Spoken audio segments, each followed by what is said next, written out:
여러분은 매달 통장에 월세 250만 원씩 찍히고 내 이름으로 된 빌라가 8채 있다면 노후가 정말 안전하다고 생각하십니까?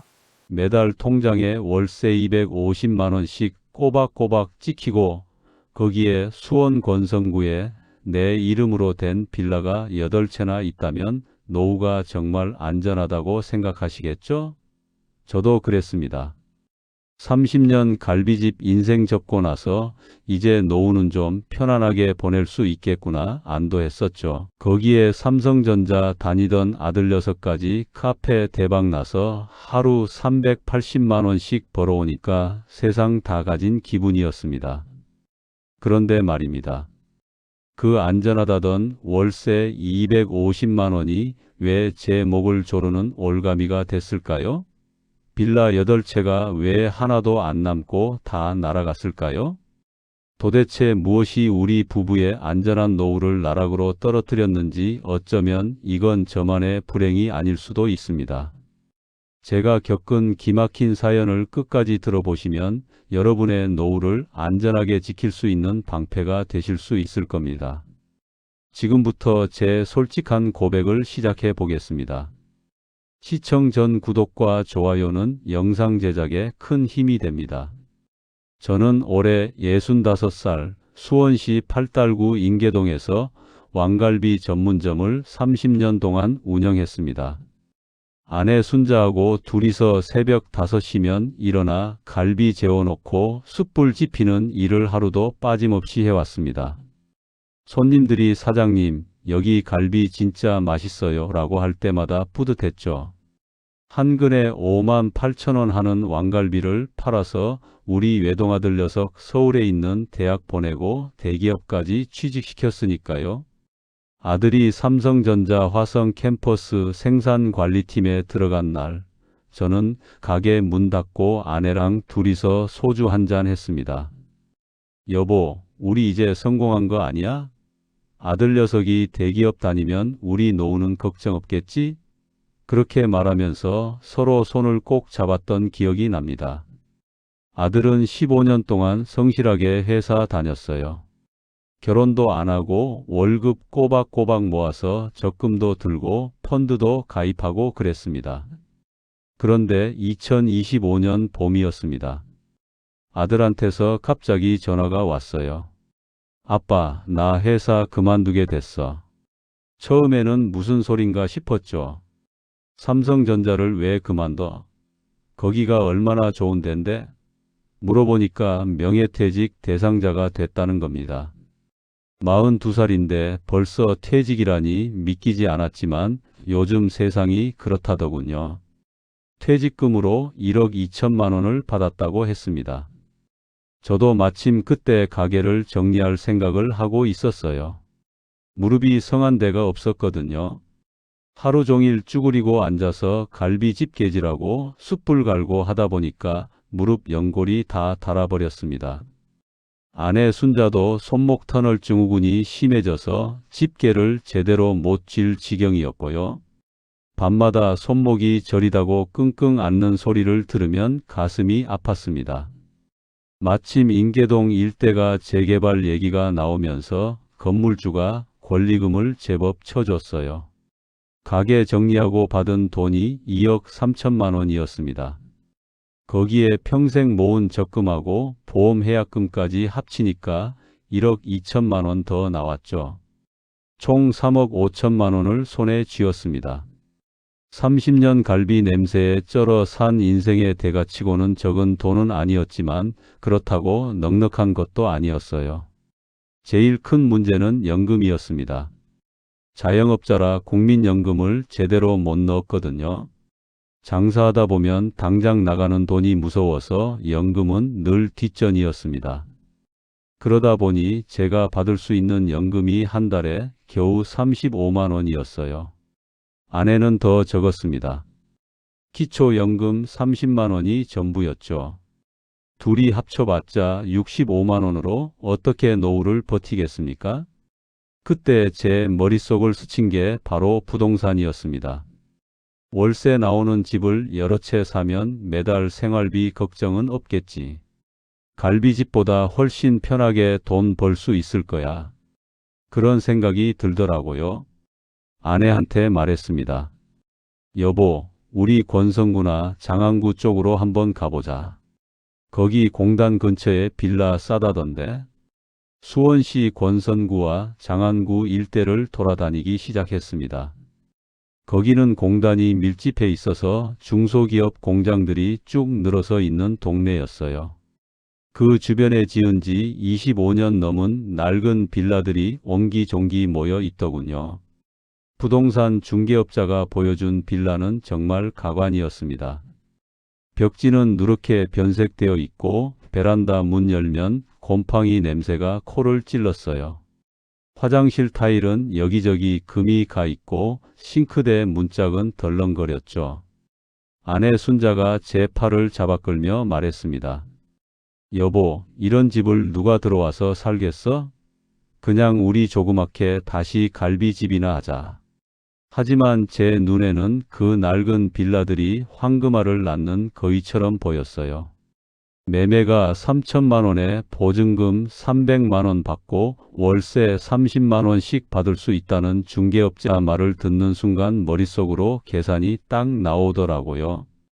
이런 빌라를 8채 사면 매매가로 2억 4천만 원이 듭니다.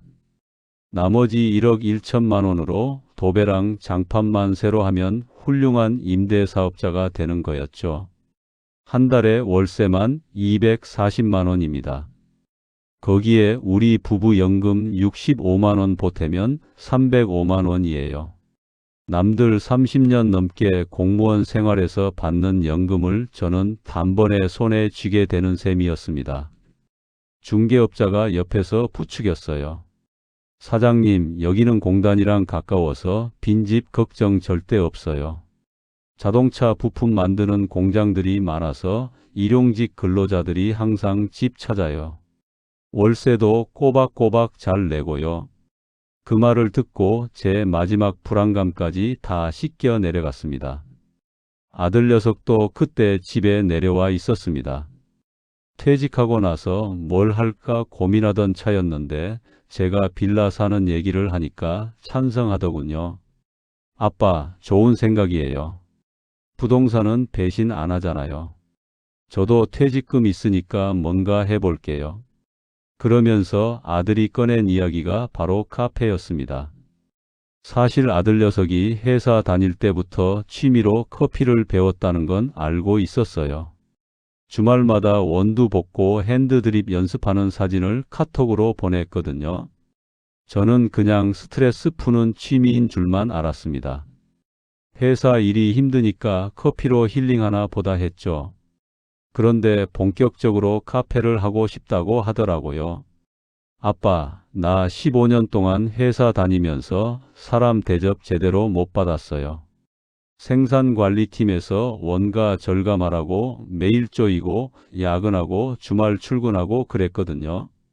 이제는 내 손으로 만든 커피 한 잔으로 사람들 행복하게 해주고 싶어요. 내가 직접 원두 볶아서 손님한테 드리면 그분들이 웃으면서 맛있다고 할 때 그 보람이 얼마나 큰지 아빠는 모르실 거예요. 아들의 그 간절한 눈빛을 보는데 거절할 수가 없었습니다.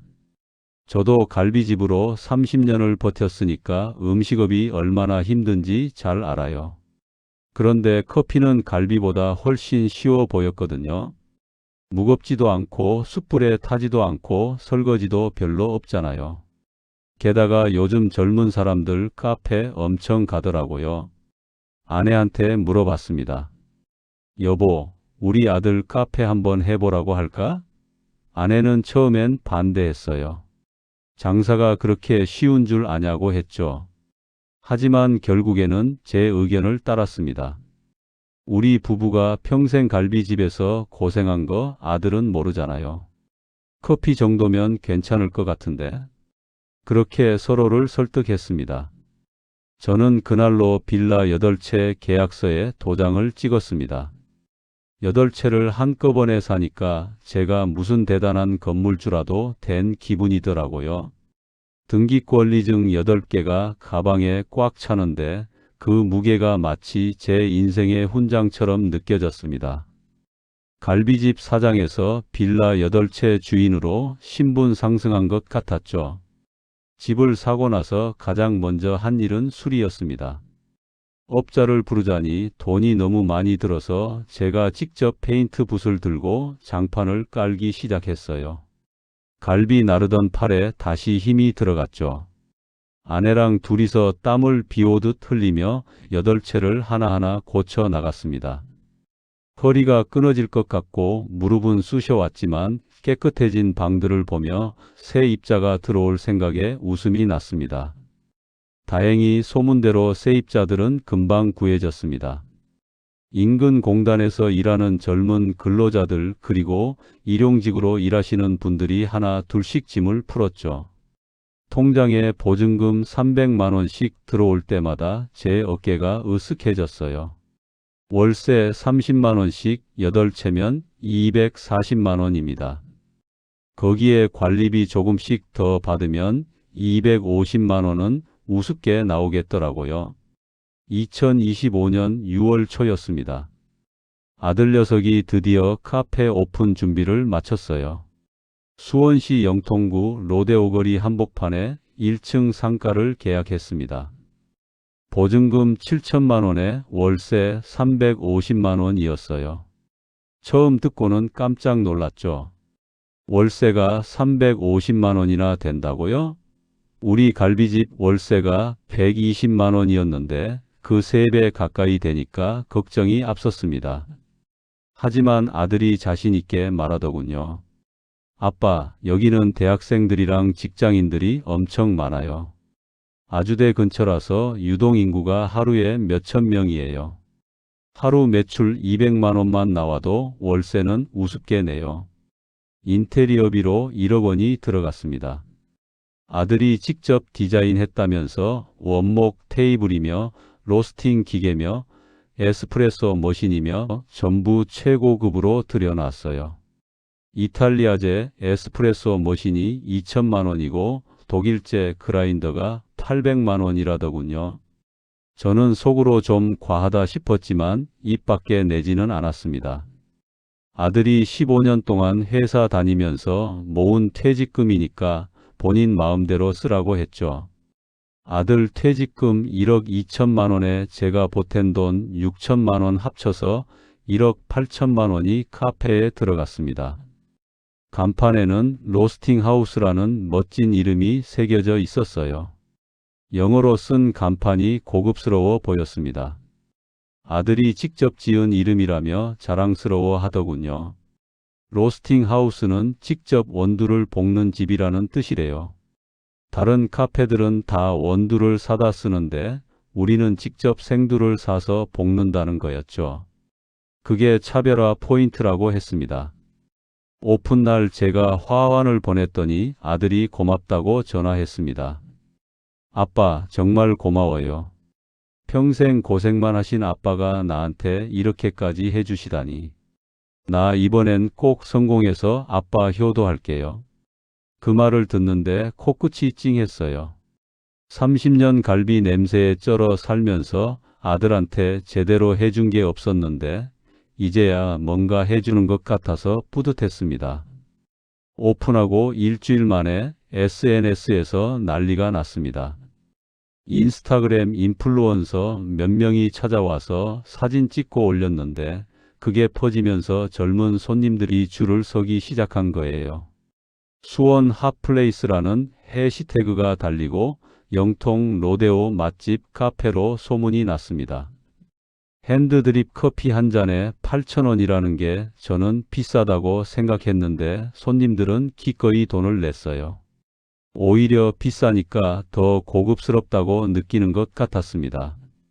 아들이 직접 볶은 원두로 내린 아메리카노 한 잔이 5,500원이었는데 하루에 100잔 넘게 팔렸어요. 거기에 카페라테니 바닐라라테니 하는 것들이 6,000원에서 7,000원 하는데 그것도 엄청 나갔습니다. 디저트로 파는 케이크도 한 조각에 6,500원인데 잘 팔렸어요. 하루 매출을 계산해 보니까 평일에는 180만 원에서 220만 원 정도 나왔고 주말에는 300만 원이 넘는 날도 있었습니다. 한 달 매출이 4,500만 원을 넘었어요. 거기서 원두값이 한 달에 400만 원 정도 들어가고 아르바이트생 인건비가 350만 원, 월세 350만 원, 전기세, 수도세 합쳐서 100만 원 정도 나갔습니다. 계산해 보니까 한 달 순이익이 3,300만 원 정도 나왔어요. 물론 처음에 들어간 1억 8천만 원을 회수하려면 시간이 걸리지만 이 속도면 1년 안에 투자금 회수하고도 남을 것 같았습니다. 아들이 통장 내역을 보여주면서 환하게 웃더라고요. 아빠 봤죠? 내가 할 수 있다고 했잖아요. 회사 다닐 때보다 훨씬 행복해요. 내 손으로 만든 커피 마시고 손님들이 맛있다고 할 때 그 뿌듯함은 월급으로 환산할 수 없어요. 저는 그 웃는 얼굴을 보면서 정말 뿌듯했습니다. 30년 갈비집 하면서 제대로 해본 적 없는 아들 녀석이 이렇게 훌륭하게 자리 잡는구나 싶었죠. 아들은 매일 새벽 5시에 일어나서 원두를 볶았습니다. 로스팅 기계 돌아가는 소리를 들으면서 커피 향이 가게에 퍼지면 그때부터 손님이 몰려들기 시작했어요. 아침 7시부터 출근하는 직장인들이 테이크아웃 커피를 사가고 9시쯤에는 대학생들이 공부하러 왔습니다. 점심시간에는 근처 회사원들이 식사 후 커피 마시러 왔고 저녁에는 데이트하는 커플들로 가득 찼어요.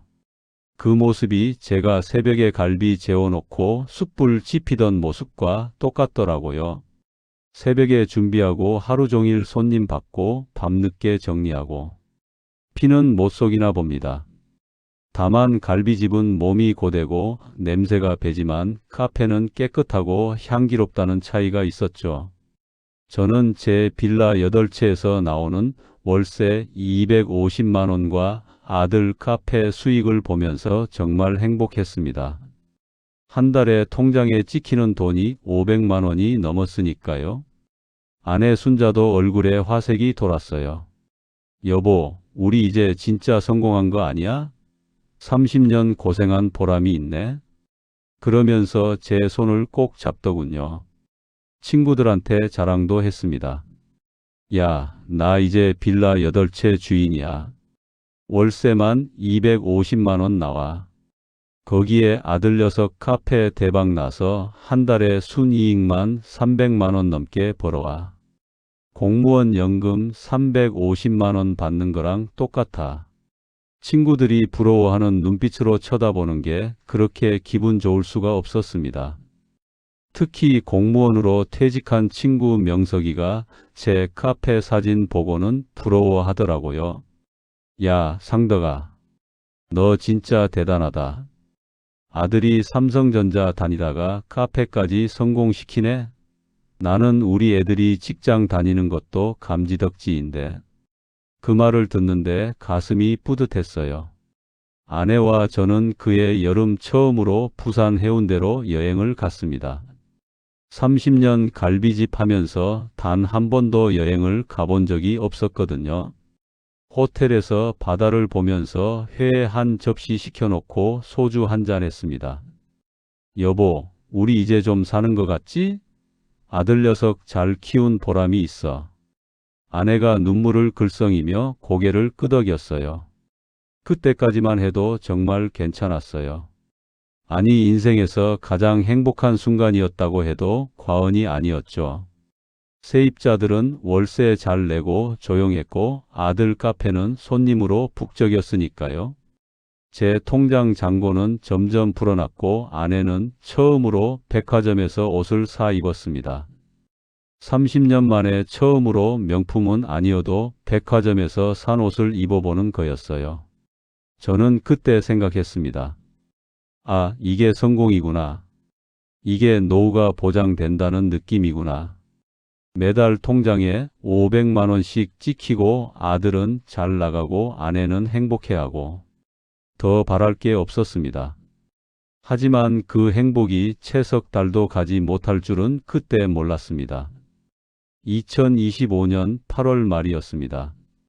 카페 바로 옆 건물 1층에 공사가 시작됐어요. 처음에는 무슨 가게가 들어오나 했는데 간판이 걸리더라고요. 메가커피. 저는 그게 뭔지도 몰랐습니다. 아들한테 물어봤죠. 야, 메가커피가 뭐야? 아들이 대수롭지 않게 대답했습니다. 아, 그거요?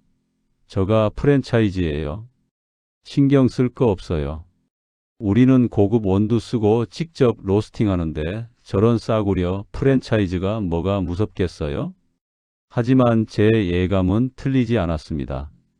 9월 초 메가커피가 문을 열면서 현수막을 내걸었어요. 아메리카노 1,500원 20일 이벤트 진행 중. 그 현수막이 바람에 펄럭이는 걸 보는데 가슴이 철렁했습니다.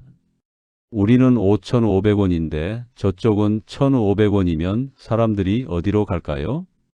첫날부터 메가커피 앞에는 줄이 길게 늘어섰어요. 대학생들이 20일 이벤트 하니까 친구들이랑 335 몰려와서 3잔씩 사가는 거예요. 우리 카페는 그날부터 손님이 눈에 띄게 줄기 시작했습니다.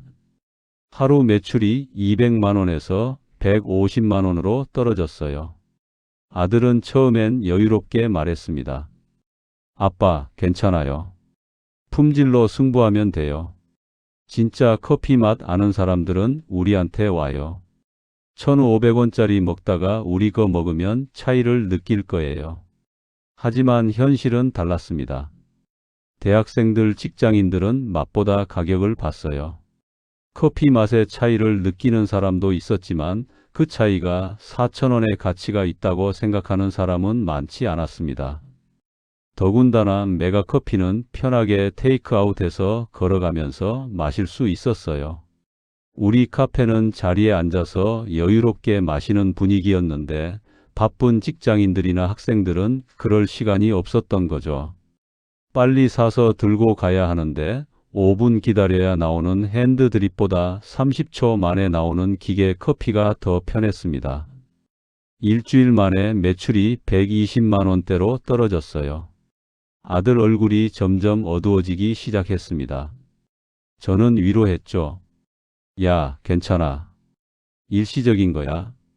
사람들이 저가 커피 질리면 다시 우리한테 올 거야. 하지만 속으로는 불안했습니다. 설상가상으로 10월 초에는 맞은편 건물에 컴포즈 커피까지 들어왔습니다.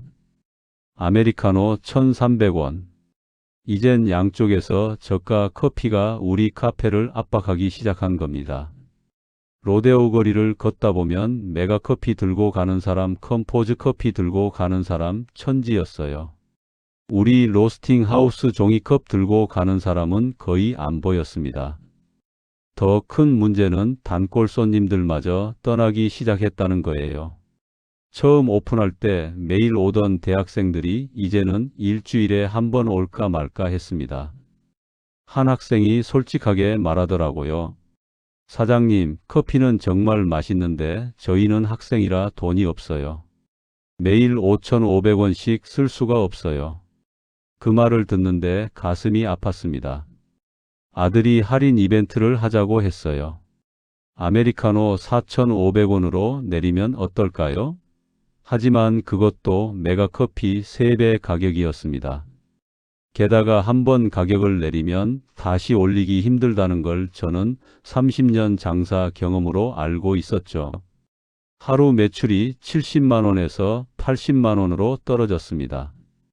월세 350만 원에 원두값, 인건비, 전기세 빼면 적자였어요. 한 달에 대충 계산해 보니까 50만 원에서 100만 원 정도 까먹는 장사가 됐습니다. 아들이 카페 문 닫고 집에 올 때마다 얼굴이 어두웠어요. 그때쯤 제 빌라에서도 문제가 생기기 시작했습니다. 권선구에 있는 자동차 부품 공장 한 곳이 중국산 저가 부품에 밀려서 주문이 끊겼다는 소문이 돌았어요. 그 공장에 다니던 세입자 한 명이 10월 말에 찾아왔습니다. 사장님, 저 이번 달까지만 살고 나갈게요. 공장이 조업 단축 들어가서 월급이 반토막 났어요. 여기 월세 30만 원 내기도 빠듯해요. 첫 번째 공실이 생긴 겁니다. 월세 30만 원이 사라졌죠.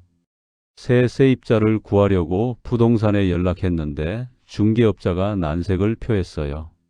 사장님, 요즘 그쪽 공단 분위기가 안 좋아요. 공장 문 닫는다는 소문 돌면서 사람들이 다 빠져나가요. 집 구하는 사람보다 내놓는 사람이 더 많아요. 11월에는 장안구 쪽 빌라에서도 세입자가 나갔습니다. 두 번째 공실이었어요. 월세 250만 원이 190만 원으로 줄었습니다. 빈집 두 채 도배 장판 다시 해야 하는데 그것도 돈이에요. 한 채당 100만 원씩 들어가니까 200만 원이 나갔습니다. 아들 카페는 계속 적자였고 제 빌라는 공실이 생기고 두 군데서 동시에 문제가 터지니까 밤잠을 설치기 시작했어요. 아내한테는 걱정 끼치기 싫어서 괜찮다고 둘러댔지만 속으로는 불안감이 커져갔습니다. 12월 들어서는 날씨까지 안 좋았어요. 한파가 몰아치면서 사람들이 밖에 안 나왔습니다. 로데오 거리 자체가 한산해졌어요. 그러니까 카페 매출은 더 떨어졌죠. 하루 50만 원대로 곤두박질 쳤습니다. 아들이 한숨만 쉬더라고요. 저는 아들을 달랬습니다. 야, 겨울만 지나면 괜찮아질 거야. 봄 되면 사람들 다시 나올 거고 날씨 좋으면 카페 찾는 사람 많아져. 조금만 버텨. 하지만 제 말에도 확신이 없었습니다. 봄이 온다고 해서 저가 프랜차이즈가 사라지는 건 아니니까요. 그해 겨울은 유난히 길게 느껴졌습니다. 크리스마스 시즌에는 좀 나아질 줄 알았는데 오히려 더 안 좋았어요.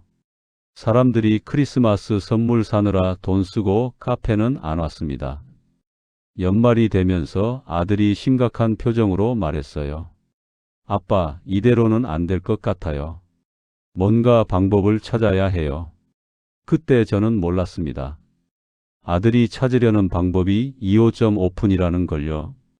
그리고 그게 우리 가족을 나락으로 떨어뜨릴 마지막 방아쇠가 될 거라는 사실을요. 2025년 12월 말이었습니다.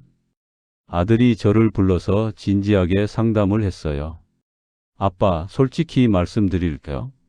영통 로데오 거리는 이제 경쟁이 너무 심해요. 저가 프랜차이즈가 사방에 생기는데 저희가 이길 수가 없어요. 이대로 가다가는 1년 안에 문 닫을 것 같아요. 제가 물었습니다. 그럼 어쩔 건데? 가게 접을 거야? 아들이 제안했습니다. 아빠, 2호점을 내면 어떨까요? 권선구 산단 쪽에요. 거기는 저가 프랜차이즈도 별로 없고 공단 근로자들이 점심시간에 커피 마시러 올 거예요. 규모의 경제로 가면 원두를 대량으로 사서 단가도 낮출 수 있고 1호점 적자를 2호점에서 메울 수 있어요. 저는 그 말이 맞다고 생각했습니다. 제가 월세 받는 빌라들이 바로 그 동네에 있었고 공단이 돌아가니까 사람은 많았거든요. 게다가 1호점만 유지하다가는 적자로 망할 것 같았어요. 뭔가 돌파구가 필요했습니다. 규모의 경제라는 말도 그럴싸하게 들렸고요. 아들이 계속 설득했어요. 아빠, 사업은 규모가 중요해요. 한 개 가게로는 못 버텨요. 두 개 가게를 운영하면 원두도 대량으로 사니까 싸지고 인건비도 효율적으로 쓸 수 있어요. 저가 프랜차이즈들이 왜 전국에 수백 개씩 있는지 아세요? 규모의 경제 때문이에요. 저는 그 말에 설득당했습니다. 맞아, 프랜차이즈가 다 규모로 하잖아. 우리도 두 개 하면 되겠지. 하지만 문제는 돈이었습니다. 아들 퇴직금은 이미 1호점에 다 들어갔고 제 현금도 빌라 8채 사는데 다 썼어요. 통장에 남은 돈이 500만 원밖에 없었습니다. 그때 부동산 중개업자가 제안을 했어요. 사장님, 빌라 담보로 대출 받으시면 되잖아요. 사업자 대출로 하면 금리도 괜찮고 빌라 담보 가치가 채당 2천만 원은 나올 거예요. 5채만 담보 잡으면 1억 원 나와요. 아내한테는 말 안 하고 몰래 은행에 갔습니다. 대출 상담을 받는데 은행원이 말하더군요. 사업자 대출 금리가 연 6.5%예요. 1억 원 빌리시면 한 달 이자가 54만 원 정도 나옵니다. 그 정도면 부담 없으시죠? 저는 그때 큰 실수를 했어요. 54만 원이면 괜찮다고 생각한 겁니다. 2호점에서 한 달에 100만 원만 벌면 이자 내고도 남잖아요. 서류에 도장을 찍었습니다. 빌라 5채 등기 권리증을 은행에 맡겼어요. 1억 원이 통장에 들어오는 걸 보는데 기분이 묘했습니다. 뿌듯하기도 하고 불안하기도 하고. 여보, 나 믿어봐. 2호점 내면 1호점 적자 메우고도 남아. 나중에 다 잘 되면 얘기할게. 혼자 결정하고 아내한테는 숨겼습니다. 그게 제 인생 최대의 실수였어요. 2026년 1월 초 권선구 산단 입구에 2호점을 냈습니다. 위치는 괜찮아 보였어요. 공장 정문 바로 앞이라 점심시간이면 근로자들이 우르르 나올 것 같았거든요. 인테리어는 1호점보다 간소하게 해서 5천만 원만 썼습니다. 원목 테이블 대신 플라스틱 테이블을 쓰고 조명도 저렴한 걸로 했어요. 장비는 1호점에서 쓰던 중고 기계를 일부 가져왔고 에스프레소 머신만 새로 샀습니다. 나머지 5천만 원은 운영비로 남겨뒀어요. 간판도 똑같이 로스팅 하우스로 달았습니다. 1호점이랑 같은 브랜드라는 걸 보여주고 싶었거든요. 오픈날 공단 근로자 몇십 명이 구경 왔습니다. 하지만 반응이 싸늘했어요. 아메리카노 5,500원 보고는 다들 고개를 저었습니다. 아저씨, 여기 너무 비싸네요. 우리는 자판기 커피 500원짜리 마셔요. 아니면 편의점 가서 1,500원짜리 사 먹고요. 커피 한 잔에 5,000원 넘으면 누가 사 먹어요? 아들이 설명했습니다. 저희는 직접 원두를 볶아요. 품질이 다릅니다. 하지만 공단 근로자들은 관심이 없었어요. 그냥 싸고 빠른 커피를 원했습니다. 점심시간 30분 동안 밥 먹고 커피 마시고 담배 피워야 하는데 핸드드립 기다릴 시간이 없는 거죠. 첫 주 매출이 참담했습니다. 하루 평균 25만 원. 월세가 150만 원인데 원두값, 인건비, 전기세 빼면 하루에 80만 원은 벌어야 하거든요. 완전히 망한 겁니다. 아들이 가격을 내렸어요. 아메리카노 3,500원으로 할인 이벤트를 했습니다. 그래도 안 팔렸어요. 자판기 커피 500원, 편의점 커피 1,500원에 익숙한 사람들한테 3,500원도 비쌌던 겁니다. 1호점도 여전히 적자였습니다. 한 달 매출이 1,800만 원 정도 나오는데 원두값, 인건비, 월세, 전기세 빼면 50만 원 적자였어요. 2호점은 한 달 매출이 600만 원인데 150만 원 적자였습니다. 두 가게 합쳐서 한 달에 200만 원씩 까먹는 장사가 된 거죠. 거기에 은행 대출 이자 54만 원까지 내야 했습니다. 한 달에 총 250만 원씩 적자였어요. 제 빌라 월세 수입이 공실 때문에 190만 원으로 줄어든 상태였는데 그것도 카페 적자 메우는 데 쓰니까 손에 쥐어지는 돈이 없었습니다. 2월 들어서 더 큰 문제가 터졌습니다. 권선구 산단에 있던 자동차 부품 협력 업체 3곳이 동시에 폐업한다는 거였어요. 뉴스에도 나왔습니다.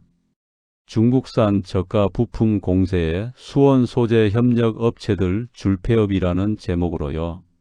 공장이 문 닫으니까 근로자들이 하루아침에 짐을 싸서 떠났습니다. 제 빌라 8채 중 5채에서 세입자들이 동시에 나간다고 통보했어요. 2월 말까지 나간다는 겁니다. 사장님, 공장 문 닫았어요. 저희 고향으로 내려가야 해요. 보증금 300만 원 돌려주세요. 5명이 똑같은 말을 했습니다. 보증금 300만 원씩 5채면 1,500만 원인데 제 통장에는 20만 원밖에 없었습니다. 세입자들이 화를 냈습니다. 사장님, 보증금 안 주시면 고소할 거예요. 임대차 보호법 위반이에요. 저는 무릎을 꿇었어요. 제발 한 달만 기다려 주세요. 제가 어떻게든 마련해 볼게요. 친척들한테 빌려서라도 드릴게요. 하지만 돈을 구할 방법이 없었습니다. 친구들한테 전화했지만 다들 어렵다고 했어요. 형제 자매도 없고 친척도 연락 끊은 지 오래였습니다. 카드론을 알아봤는데 제 신용 등급으로는 500만 원이 한도였어요. 결국 사채업자를 찾아갔습니다. 한 달에 5% 이자라고 하더군요. 1,500만 원 빌리면 한 달 이자가 75만 원입니다. 미친 이자율이지만 어쩔 수 없었어요. 세입자들 보증금 안 돌려주면 임대사업자 등록 취소되고 형사고소까지 당할 판이었으니까요. 손이 떨리면서 사채 계약서에 도장을 찍었습니다. 이제 제 목에는 은행 대출 1억 원에 사채 1,500만 원이 걸린 겁니다. 한 달 이자만 129만 원이에요. 카페는 계속 적자고 빌라는 공실투성이고 제 노후를 지켜줄 거라고 믿었던 모든 것들이 동시에 무너지기 시작했습니다. 2026년 3월이었습니다. 1호점 월세를 4개월 연체했더니 건물주가 명도소송을 준비한다고 통보했어요. 법원에서 날아온 서류를 받아들고 손이 덜덜 떨렸습니다. 아들은 매일 새벽부터 밤까지 카페에 있었지만 손님은 하루 10명도 안 왔어요. 저는 결국 빌라 8채를 모두 급매로 내놓기로 했습니다. 부동산에 가서 사정했죠. 빨리 팔아야 해요. 얼마든 좋으니까 세입자 보증금만 빼줄 수 있게 해주세요. 3천만 원에 샀던 빌라를 2,200만 원에 팔았습니다. 8채 팔아서 1억 7,600만 원이 나왔어요. 거기서 세입자 보증금 2,400만 원 빼주고 은행 대출 1억 원 갚고 나니까 손에 쥐어진 건 5,200만 원이었습니다. 대출 이자 밀린 것까지 갚으니까 3,200만 원으로 줄었고요. 그 돈으로 1호점 밀린 월세 1,400만 원을 갚았습니다. 2호점은 그냥 집기 놔두고 나왔어요. 월세 밀린 거 너무 많아서 포기했습니다. 남은 돈 1,800만 원. 그게 제 30년 갈비집 인생의 마지막 잔고였어요. 아들이 카페 문을 닫는 날 저는 함께 가지 않았습니다. 참아 볼 수가 없었거든요. 아들 혼자 장비 정리하고 간판 내리고 했다더군요. 나중에 들으니까 로스팅 기계랑 에스프레소 머신을 중고로 팔았는데 500만 원밖에 안 나왔다고 했습니다. 1억 원 들여서 산 장비가 말이에요. 아들이 편의점 야간 알바를 시작했습니다. 42살 먹은 남자가 밤 11시부터 아침 7시까지 삼각김밥 진열하고 담배 팔고 있는 거예요. 한 번은 새벽에 편의점 앞을 지나가다가 유리창 너머로 아들이 바닥 닦는 모습을 봤습니다. 그 순간 제 눈에서 눈물이 쏟아졌어요. 내가 아들 인생을 망쳤구나. 삼성전자 다닐 때 그냥 놔뒀어야 했는데, 카페 같은 거 하지 말라고 단호하게 말렸어야 했는데, 후회가 밀려왔지만 이미 늦었습니다. 아내 순자도 동네 반찬 가게에서 시급제로 일하기 시작했어요. 하루 5시간 일하면 시급 9,860원이니까 한 달에 대충 130만 원 정도 벌어왔습니다. 저는 아파트 경비원 자리를 알아봤어요. 65살에 경비원이라니 자존심 상했지만 어쩌겠습니까? 먹고 살아야죠. 수원시 장안구에 있는 아파트 단지 경비실에서 면접을 봤습니다. 월급 130만 원에 주 6일 근무였어요. 아침 7시부터 저녁 7시까지 12시간 교대 근무였죠. 합격 통보를 받고 집에 오는데 발걸음이 무거웠습니다. 우리 부부는 장안구에 있는 작은 원룸으로 이사했어요. 월세 45만 원짜리였습니다. 고시원보다 조금 나은 방이었죠. 빌라 8채 주인에서 월세 사는 신세로 전락한 겁니다. 이제 와서 생각해보니 모든 게 제 욕심이었습니다. 아들이 대기업 15년 다녔다고 해서 바리스타 자격증 땄다고 해서 카페 사업이 쉬울 거라고 착각했던 거죠. 경험 없는 분야에 뛰어드는 것이 얼마나 위험한지 뼈저리게 느꼈습니다. 갈비집은 30년 했지만 커피는 완전히 다른 세계였어요. 저가 프랜차이즈의 공격 계절성 유행 변화를 전혀 예상하지 못했습니다. 갈비는 사계절 내내 팔리지만 카페는 경쟁이 너무 치열했어요. 한 달에 새로운 프랜차이즈가 몇 개씩 생기는데 개인 카페가 어떻게 버티겠습니까? 감정보다 숫자를 봤어야 했습니다. 아들의 간절한 눈빛에 넘어가서 냉정한 계산을 하지 못했어요. 월세 350만 원을 내려면 하루 매출이 최소 200만 원은 나와야 하는데 비수기나 경쟁 심화를 전혀 고려하지 않았거든요. 처음 3개월 잘 나갔다고 해서 1년 내내 그럴 거라고 착각했습니다. 대출을 최소화했어야 했습니다. 빌라 5채를 담보로 1억 원을 빌려서 2호점을 낸 게 결정타였어요. 빌라만 지키고 1호점만 운영했다면 최소한 월세 250만 원은 계속 받을 수 있었을 텐데요. 규모의 경제라는 말에 속아서 빚을 냈고 그게 저를 파산으로 몰고 갔습니다. 시장 조사를 제대로 했어야 합니다. 권선구 산단 근처는 이미 쇠퇴하고 있었고 저가 커피 수요만 있었어요. 그런 곳에 고급 핸드드립 카페를 낸 건 어리석은 판단이었습니다. 공단 근로자들이 원하는 건 빠르고 싼 커피였지 8,000원짜리 핸드드립이 아니었거든요. 충분한 비수기 대응책을 준비하지 못한 것도 문제였습니다. 여름에 잘 나간다고 해서 겨울에도 그럴 거라고 믿었어요. 하지만 날씨가 추워지고 저가 프랜차이즈가 생기면서 매출이 반토막 났습니다. 최소 6개월치 운영비를 확보해 놓고 시작했어야 했는데 그러지 못했습니다. 욕심보다 지속 가능성을 봤어야 했어요.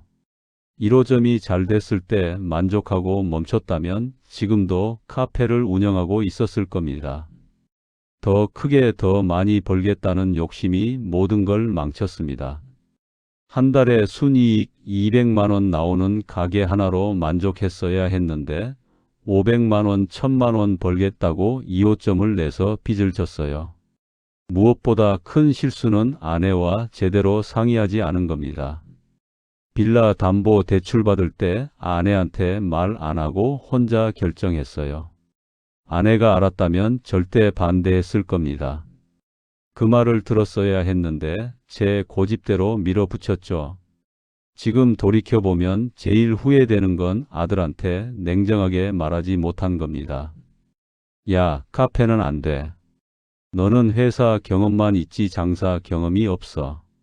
그냥 다시 취업 준비해. 이렇게 단호하게 말했어야 했어요. 하지만 저는 아들의 꿈을 응원한다는 명목으로 제 전 재산을 걸었습니다. 자식 사랑과 사업 판단은 별개입니다. 아무리 자식이 간절해도 사업성이 없으면 안 된다고 말해야 해요. 그게 진짜 자식을 위하는 길입니다. 저는 그걸 몰랐어요. 지금 저는 수원시 장안구에 있는 월세 45만 원짜리 원룸에서 삽니다. 고시원보다 조금 나은 방이에요. 부엌이랑 화장실이 붙어 있어서 그나마 다행입니다. 아내 순자는 동네 반찬 가게에서 시급제로 일하고 저는 아파트 경비원으로 일해요. 월급 130만 원에 기초연금 65만 원 합쳐서 한 달에 195만 원 정도로 살고 있습니다. 아내 반찬 가게에서 버는 130만 원까지 합치면 325만 원이에요. 빌라 8채에서 받던 월세 250만 원보다 오히려 많습니다. 하지만 마음은 훨씬 편해요. 대출 이자 낼 걱정도 없고 세입자한테 전화 올까봐 가슴 졸일 일도 없거든요. 아들은 편의점 알바하면서 다시 취업 준비를 하고 있어요. 가끔 일요일에 찾아와서 제 머리를 깎아주고 갑니다. 한 번은 아빠 미안해요. 내가 철없이 꿈만 쫓다가 아빠 노후를 다 망쳤네요 하며 울먹였는데 저는 웃으며 말했습니다. 아니다. 아빠가 너를 제대로 못 말렸어. 후배 사장님들께 당부드립니다. 자식이 창업하겠다고 할 때 무조건 말리라는 게 아닙니다. 다만 냉정하게 판단하시라는 겁니다. 자식의 열정만 보지 마시고 시장 상황을 보세요. 자식의 꿈만 듣지 마시고 숫자를 계산하세요. 월세 얼마 내고 원가 얼마 들어가고 순이익이 얼마 남는지 냉철하게 따져보셔야 합니다. 그리고 절대로 노후 자금을 통째로 걸지 마십시오. 도와주고 싶으면 잃어도 되는 돈만 주세요. 집을 담보로 대출받거나 전 재산을 털어넣는 순간 여러분의 노후는 끝입니다. 저처럼 빌라 8채에서 월세 45만 원짜리 원룸으로 추락하고 싶지 않으시다면 말입니다. 빌라 여러 채 사서 월세 받겠다는 생각도 조심하셔야 해요. 낡은 빌라는 끊임없이 돈을 요구합니다. 배관 터지고 보일러 고장 나고 세입자 바뀔 때마다 돈이 나갑니다. 공실 생기면 그 압박감은 이루 말할 수 없어요. 관리하기 힘든 부동산 여러 채보다 국민연금, 기초연금이 훨씬 안전합니다. 구독과 좋아요는 단순한 숫자가 아닙니다. 여러분의 응원 하나하나가 또 다른 시니어 분들의 노후를 지키는 경고등이 됩니다. 오늘 이야기가 나의 부모님 혹은 미래의 내게 꼭 필요한 지혜라 생각되신다면 구독과 좋아요로 응원 부탁드립니다. 여러분의 소중한 관심이 더 많은 분들의 평생 자산을 지키는 데 큰 힘이 됩니다. 댓글로 여러분의 이야기도 들려주세요. 비슷한 경험 있으신 분들, 노후 준비하시는 분들 모두 함께 나눠요. 다음 영상에서는 더 많은 실패 사례와 교훈을 나누겠습니다. 끝까지 들어주셔서 감사합니다.